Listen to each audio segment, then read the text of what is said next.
Background app notifications may not be working on the Galaxy S24 due to the app not being added to the Never Sleeping Apps list, or because of incorrect notification and background data settings.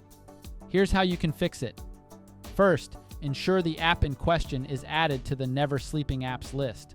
To do this, open Settings and tap on Device Care.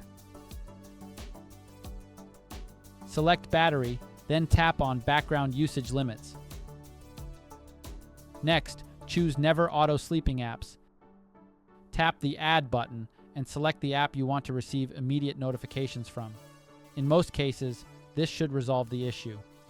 However, if the problem persists, you should check the app's notification settings.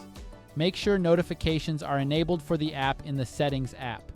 You can also check the app's own settings to see if there are any specific notification options that need to be enabled. Other steps you can take include checking the background data settings for the app, disabling Do Not Disturb mode, disabling Power Saving mode, and restarting your phone. And that's it. We hope this guide helps you resolve the notification issue on your Samsung Galaxy S24. Thanks for watching, and don't forget to subscribe to our channel for more helpful tips.